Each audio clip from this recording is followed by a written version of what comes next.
gente, tudo bem? Mais um vídeo aí do nosso canal. Hoje nós vamos falar do Brasil no Mercosul, né? A sua liderança regional no Mercosul. Falar um pouquinho mais sobre o que é o Mercosul, um bloco econômico muito importante. E falar dos BRICS, né? Que o Brasil também faz parte, mas não é um bloco econômico, né? É um grupo de países emergentes que aí tem uma tendência a se tornarem potências econômicas mundiais. No caso da China, já é uma grande potência econômica, política e militar. Nós temos a Rússia também, numa recuperação pós-União Soviética, e outros países ali como Brasil, Índia, África do Sul e outros países entraram nesse grupo, né, que tendem aí a virar uma potência econômica mundial, quem sabe, no futuro, tá? Beleza? Então, vamos relembrar aqui o que é o Mercosul. Falei no vídeo aqui sobre organizações intergovernamentais e blocos econômicos na América. Então, a gente falou um pouquinho do Mercosul. E o Mercosul é um bloco econômico que foi criado em 1991 através do Tratado de Assunção. E entre os tipos de bloco econômico é do tipo união aduaneira, só que é uma união aduaneira imperfeita. E aí nós temos que lembrar o que é isso, né? O que é uma união aduaneira? Né? Temos que lembrar o seguinte: Brasil, Argentina, Paraguai, Uruguai e agora Bolívia fazem parte do Mercosul, ok? Todos esses países vão ter uma tarifa externa comum. De tudo que vem de fora do bloco, eles vão ter que cobrar uma mesma porcentagem, né? Claro, dependendo da mercadoria. Só que na prática isso meio que não acontece, tá? Dependendo do produto, muitas vezes a Bolívia, ou o Paraguai, ou o Brasil vai cobrar algumas taxas um pouco diferentes de tudo que vem de fora do bloco. Isso deveria ser igual, né? Uma união aduaneira, tudo que vem de fora do bloco bota uma mesma taxa, claro, dependendo da mercadoria. Então, por exemplo, se o Brasil e a Argentina estão importando calçados, sei lá, de Israel, né, eles vão cobrar uma mesma taxa. Só que na prática meio que isso não acontece, tá, gente? A gente chama até de união aduaneira imperfeita. Isso, aliás, o próprio Javier Milei vem criticando, né? Algumas dessas taxas comuns aí, que às vezes talvez acho que prejudique ali a economia argentina na visão dele. Então ele acha até mesmo que fazer parte do Mercosul não seria uma boa coisa, né? Ele vem ali com um olhar diferente sobre o Mercosul, né? Ele acha que isso só ajuda na economia brasileira, mas a economia argentina isso não ajuda em nada e tudo mais, né? A Venezuela fez parte do Mercosul um tempo atrás, mas saiu por conta da crise econômica e política. E existem os chamados estados associados, como Chile, Peru, Equador, Suriname e Colômbia, né? Participam até de algumas reuniões, mas não têm as mesmas vantagens como os membros do bloco têm. Por exemplo, né, dessa questão da tarifa externa comum, de não pagar taxas entre importações ou taxas muito baixas entre eles, não tem essas vantagens que vão ter ali os países que fazem parte do bloco. Beleza? E aí a imagenzinha ali, o símbolo do Mercosul. Os principais parceiros, né, do Mercosul e também os parceiros do Brasil. Melhor dizendo, né? O Brasil tem diversos parceiros comerciais, como o próprio, além da China e Estados Unidos, né? China em primeiro, Estados Unidos em segundo. Mas os maiores parceiros do Brasil também são países do mesmo bloco, né? Do mesmo bloco econômico. A própria Argentina, o Paraguai e o Uruguai são grandes parceiros do Brasil. Se você for olhar ali, ó, os principais parceiros da Argentina, China e Brasil. Do Paraguai, o principal parceiro é o Brasil. O Paraguai também faz muitas relações ali com São Paulo, por exemplo. Uruguai, Brasil e Argentina são seus principais parceiros. Então, o Brasil, além de ter parcerias com a China, Estados Unidos, até com países europeus também, grande parceria, mas os principais parceiros são até os países do próprio bloco econômico Mercosul. Né? O Mercosul em si, o grupo Mercosul, tem parcerias com a China, que compra alimentos do bloco, né? Assim como também tem parcerias com Israel, que compra muita carne, bovina, cereais e café do bloco. E o Mercosul também busca acordo com um outro bloco econômico que é a União Europeia. Tá? E aí, até recentemente, estavam ali buscando algumas parcerias, né? Fechando já alguns acordos. Então, existe também uma parceria entre blocos econômicos e o Mercosul vem buscando isso com a União Europeia. O presidente da Argentina, o Javier Milei, que vocês estão vendo a imagem dele, ele não muito satisfeito, essa foto foi tirada recentemente, ele ameaçou deixar o Mercosul e disse que o bloco só serviu para enriquecer industriais brasileiros. Né?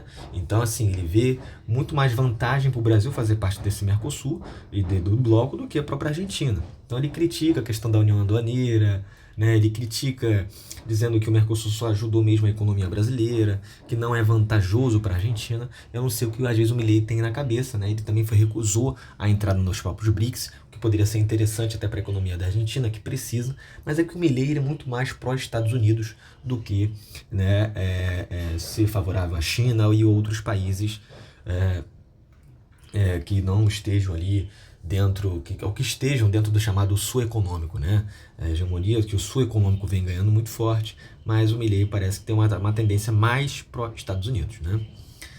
E você vê que o Brasil, olha só, a predominância que o Brasil tem em relação ao PIB dentro do Mercosul, né? Responde 75% do PIB do Mercosul é o Brasil. O Brasil domina, né? Se for comparado aos outros países, os principais países do Mercosul ali, Argentina, Uruguai e Paraguai, então se comparar a Bolívia também, o Brasil está muito à frente. Então o Brasil tem uma liderança regional muito grande quando tem as reuniões do Mercosul, é o Brasil que vai palestrar, é o Brasil que inicia a reunião. O Brasil é um líder dentro do bloco Mercosul, até pela sua força econômica e também a sua importância econômica para os vizinhos, né? Os vizinhos também compram muitas coisas do Brasil, né? Assim como o Brasil também importa muitas coisas dos seus vizinhos, né, do Mercosul. Nós temos que lembrar que o Mercosul quer chegar também na fase mercado comum. E aí, para isso, precisa aumentar a sua livre circulação de pessoas. Então, com isso, o Mercosul, por exemplo, ele vem facilitando essa livre circulação entre os países do bloco.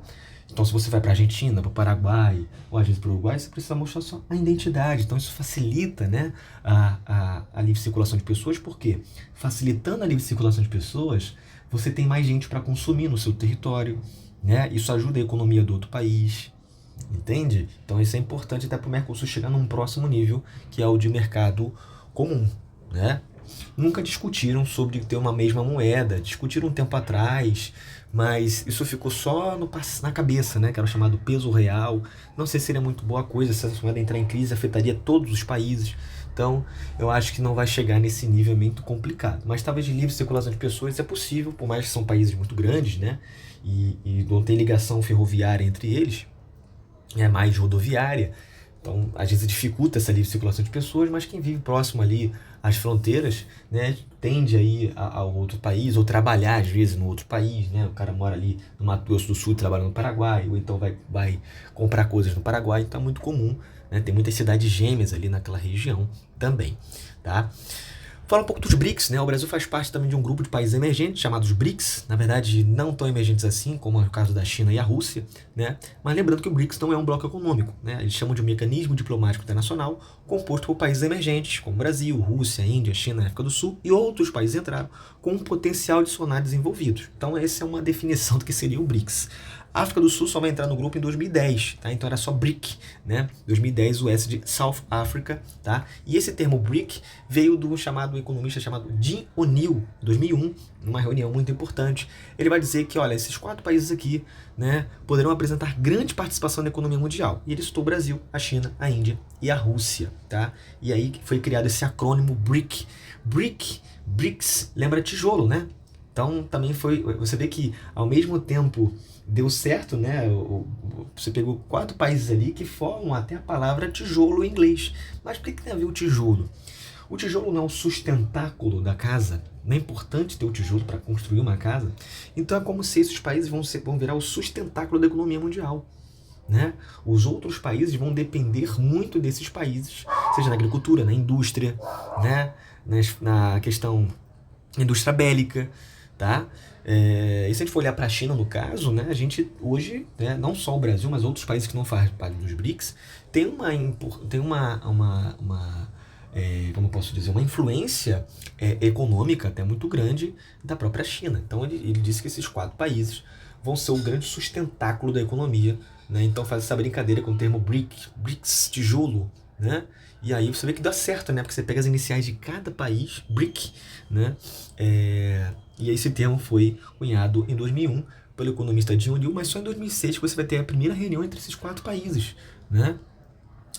E o grupo se forma um pouco mais à frente depois dessa reunião em 2006. As características comuns dos BRICS. Todos têm grandes extensões territoriais, são territórios gigantescos, então tem muitos recursos naturais. A China, por exemplo, né, tem 49% das terras raras de minerais que são muito importantes na produção de produtos eletrônicos, entre outros, estão na China. O Brasil é a segunda reserva. Então olha isso, olha a importância dos BRICS, até mesmo para a questão da corrida global dos minérios, onde os Estados Unidos, né, tá perdendo nessa corrida. Grande mercado consumidor, muita gente. esses países têm, né? Se você pegar a China, 1,3 bilhão, o Brasil mais de 200 milhões de pessoas, a Rússia tem 140 milhões de pessoas, a Índia tem 1,4 bilhão de pessoas, então tem um mercado consumidor muito grande, né? Então a parceria entre eles é importante porque você consegue vender muita coisa. Diversidade produtiva, todos os países aqui, tirando um pouquinho o Brasil e a África do Sul, mas vem melhorando, né? Tem os 3 setores muito bons, né? Então são a indústria, a agricultura e o setor comercial são fortes até se comparado a outros países que estão em desenvolvimento. E muitos recursos naturais. Petróleo, terras férteis, gás natural, recursos hídricos pra caramba, né? Se eu pegar o Brasil, a China, então, com muita água.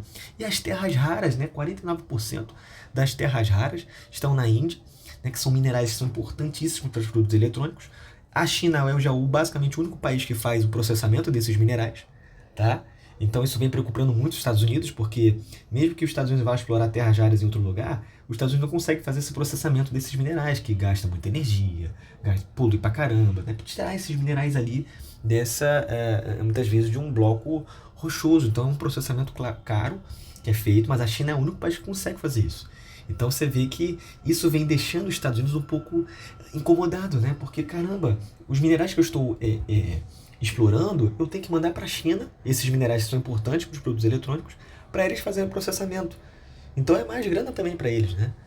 Tem isso. E ainda assim eles têm o maior depósito de terras raras. Então eles vão conseguir produzir mais produtos eletrônicos porque eles têm os maiores depósitos também. Então isso preocupa os Estados Unidos. Não é à toa que vem com a ideia do Trump de anexar a Groenlândia, onde também tem terras raras, de olhar para a Ucrânia, né? Uma compensação, porque os Estados Unidos gastou muito com a guerra com Rússia e Ucrânia. Uma compensação olha, Ucrânia, você tem terras raras, né? Importantíssimo, né? Esses 17 elementos químicos muito importantes para produtos eletrônicos, né? Como celular, como notebook, né? Até para armas, medicamentos. Olha como é que esses minerais são importantes. A gente está numa corrida global dos minérios, certo? Então isso é importante ficar ligado nisso aqui. E os BRICS têm o poder na mão, cara, né? Você pega a África do Sul também tem muitos minerais, não necessariamente terras raras, mas tem muitos, então há uma exploração grande também de minerais ali.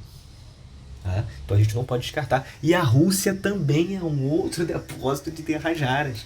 E não é à toa que os Estados Unidos, né, também tem um certo interesse ali no território russo, mesmo que os dois não tenham uma boa relação, Putin e Trump. Né? Temos que ficar de olho nisso aí. Hoje o BRICS é mais de 30% do PIB mundial. Em 2014, no Ceará, houve a cúpula dos BRICS. Eles criaram um banco, o novo Banco de Desenvolvimento, que ficou conhecido como Banco dos BRICS, que tem a sede em Xangai. Esse banco é muito importante porque gera financiamento para países mais pobres ou emergentes, né? Sendo uma alternativa ao FMI. Isso também tem deixado os Estados Unidos um pouco pé da vida. Por quê? Esses países mais pobres da África ou aqui da América Latina poderão pegar din-din com o Banco dos BRICS e às vezes pagar até juros bem mais baixos. Enquanto que você pegava com o FMI, juros altíssimos, esses países não conseguiam pagar. Então é uma alternativa ao FMI, o que vem deixando os Estados Unidos um pouco pé da vida. A ideia de uma desdolarização, não pegar em dólar, pegar numa outra moeda. Os BRICS estavam pensando também em criar uma moeda, né, para desdolarizar. Então é uma outra coisa que vem deixando o Trump, os Estados Unidos, um pouco incomodado. Tá? Outros países entraram nos BRICS, vocês podem ver no mapinha aí do lado, né? O Egito, a Arábia Saudita, a Etiópia, países que também estão crescendo, né? O Irã que os caras odeiam os Estados Unidos e os Estados Unidos odeiam o Irã. Vocês viram agora o conflito Irã-Israel, né? Como os Estados Unidos estavam ali ajudando Israel nesse combate. E o Irã também faz parte dos BRICS, né? Ali faz uma comparação, né? O G7, o grupo dos 7 países mais desenvolvidos economicamente e socialmente do mundo, e os BRICS, né? Como os BRICS vêm crescendo. A Argentina, ela foi convidada a entrar nos BRICS, mas recusou. Então, no caso da Argentina aqui, vocês excluem, tá? E aqui os principais BRICS, né? E o BRICS busca o quê, né, gente? Fortalecer as economias de outros países, buscar mais parceiros, mais acesso a recursos naturais, né? A China está aumentando muito sua influência na África, né? Alguns dizem que é até uma espécie de neocolonialismo que a China está fazendo, né? Só que a China diz que não, a relação que a gente tem com os africanos é diferente que os europeus tinham no século XIX. A gente está aqui para buscar parceria. Eu ajudo a eles com a infraestrutura, em troca, eles vão dar recursos naturais. A gente não está aqui só para tirar recursos naturais. A China construiu muitos aeroportos, rodovias no continente africano, vem fazendo exploração de terras raras na Tanzânia, né? Então, A China diz que não é a mesma coisa que os europeus fizeram no passado. Outros dizem que a China está fazendo a mesma coisa. É um neocolonialismo ali, um imperialismo 2.0. Tá? Estabelecer cooperação nas áreas técnica, científica, cultural, no setor acadêmico, importante também, porque a ciência está por trás de todo o processo produtivo. Então tem que investir em ciência, não só nos nossos países que fazem parte dos BRICS, mas nos países parceiros, né? Que é importante também. E suprir as demandas dos países do grupo, né? Seja de demanda agrícola, industrial. Então, ter mais parcerias com outros países seria muito importante. Tá? Então você vê aí, ó, olha a influência que a China vem tendo, né, sobre a América Latina, inclusive sobre o Brasil, grande parceiro dos BRICS. Né? Isso vem incomodando os Estados Unidos bastante, porque ele está perdendo a sua influência política econômica, né, sobre a América Latina, inclusive até sobre o resto do mundo. Né? A China vem aumentando mais uma vez, como eu falei aqui, né, vem aumentando muito a influência sobre o continente africano. Tá? O desafio dos BRICS, para a gente encerrar aqui, é agora, né, os Estados Unidos, né, principalmente os Estados Unidos, quer taxar os países dos BRICS até o talo, porque ele é o principal ali, vamos dizer, o inimigo dos Estados Unidos agora. Né? Beleza? Por mais que você não vê muita Europa e outros países se movimentando contra os BRICS. Na verdade, até alguns querem fazer parte dos BRICS. Né? A França, um tempo atrás, estava conversando para fazer parte do grupo. Tá? Mas isso aqui não deu muito certo. Né? Você tem uma ideia. Então você vê mais os Estados Unidos se mexer contra os BRICS do que o resto do mundo. Mas um desafio dos BRICS aqui é reduzir as barreiras alfandegárias, isso é, as taxas que são colocadas pelos países centrais mais ricos, principalmente os Estados Unidos, que ainda está ali se mexendo. A gente não vê, a gente viu, taxou o Brasil, por exemplo. Tem taxação sobre a China também. Tem taxação que talvez saia sobre a Rússia, em 100%, por conta do conflito também. E você sabe que a Rússia também faz parte dos BRICS.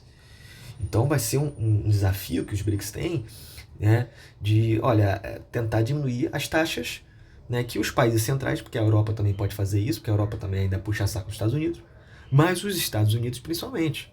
Tentar conversar com os americanos, porque os Estados Unidos tem uma importância econômica muito grande, gente. Ainda é a principal economia mundial, produz muitos produtos industrializados, então você também entrar em conflito com os Estados Unidos nessa questão comercial não é talvez uma coisa muito boa para os BRICS.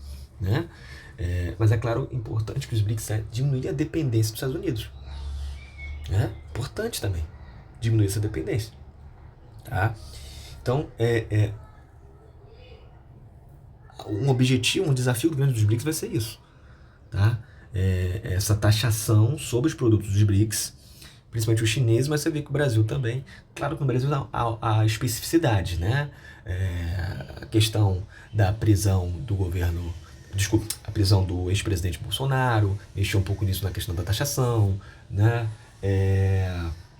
A questão das terras raras, pode ser também para cutucar o Brasil. Os Estados Unidos estão de olho nas nossas terras raras também. Né? O Brasil só tem 1% da produção mundial desses minerais das terras raras, né? 23% do depósito está aqui, mas a gente só produz 1%. Né? E a empresa que produz aqui, ela é americana. Né? Então, também talvez seja uma forçação do Brasil começar a tentar, sei lá, abrir as pernas para os Estados Unidos, né? Na questão das terras raras. Mas tem outros motivos mais específicos. Beleza, gente? Espero que vocês tenham gostado desse vídeo. Né? Esse aqui é um vídeo que a gente tem para falar de muita coisa mesmo. Tá? E aí, compartilha, curte aí, manda para seus colegas, que é um tema muito interessante. Valeu, fui.